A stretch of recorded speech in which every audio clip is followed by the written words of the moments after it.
तर ही वसईमधली दृश्य आपण या ठिकाणी पाहतोय। संपूर्ण हा परिसर या ठिकाणी जलमय झालाय। वसईच्या मधुबन परिसरामध्ये सध्या पाणीच पाणी पाहायला मिळते। तर हा कुठला तलाव नाही, तर हा या ठिकाणी नागरी वस्ती आहे, रस्ते आहेत, मात्र हा संपूर्ण परिसर असा जलमय झालाय। तसंच चार चाकी गाड्या ज्या आहेत त्या देखील या ठिकाणी बंद पडलेल्या अवस्थेमध्ये, बुडालेल्या अवस्थेमध्ये या ठिकाणी पाहायला मिळतात। वसईच्या मधुबन परिसरातील स्मार्ट सिटी परिसरामध्ये सध्या पाणीच पाणी पाहायला मिळते।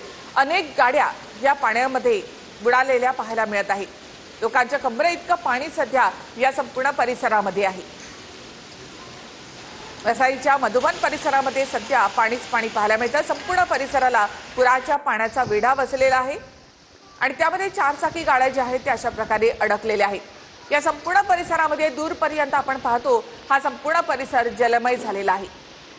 चार चाकी गाड्या ज्यामध्ये अडकलेल्या आहेत, रस्त्यावरून जाणाऱ्या गाड्या इथे अडकून पडल्या आहेत। तसेच पार्क केलेल्या ज्या गाड्या आहेत त्या देखील या ठिकाणी पाण्यामध्ये बुडालेल्या अवस्थेमध्ये पाहायला मिळत आहेत। या काही भागामध्ये कन्स्ट्रक्शन सुरू असल्याचं देखील पाहायला मिळतं।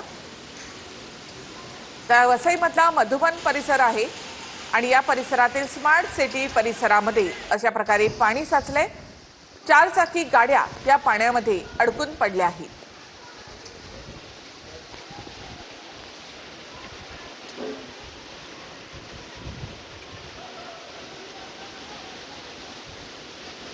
थेट आपण माहिती घेऊयात आमचे प्रतिनिधी विजय गायकवाड यांच्याकडून।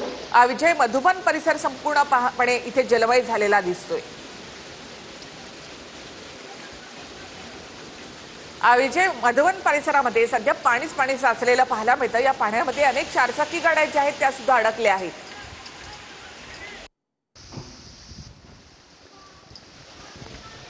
वसईच्या मधुबन परिसरामध्ये आपण पाहतो हा संपूर्ण परिसर हा जलमय झालेला आहे। चारचाकी गाड्या या ठिकाणी अडकलेल्या आहेत। अनेक चारचाकी गाड्या या पाण्यामध्ये अडकलेल्या आहेत।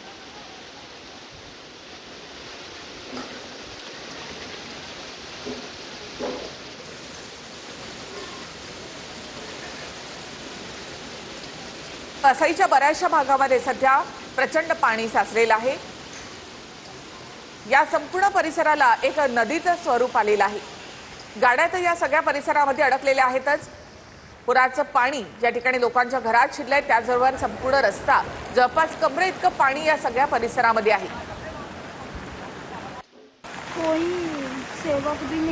तसंच पाण्याचा प्रवाह त्याला वेग देखील आहे आणि काही ठिकाणी इथे नागरिक अडकून पडलेले देखील पाहायला मिळत आहेत।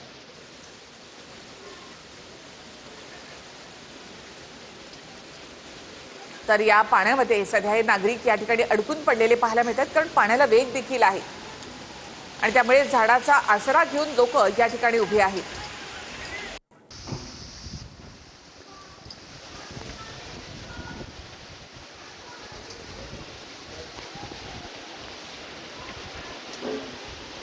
तर मुंबई अहमदाबाद मार्गाला लागून असलेला हा सगळा परिसर आहे आणि हा संपूर्ण परिसर सध्या जलमय झालेला आहे।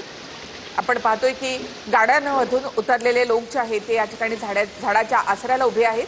तर चारचाकी गाड्या या सगळ्या पाण्यामध्ये अडकलेल्या आहेत। गाड्यांच्या टपापर्यंत पाणी या ठिकाणी येते। जवळपास कमरे इतकं पाणी या संपूर्ण परिसरामध्ये आहे।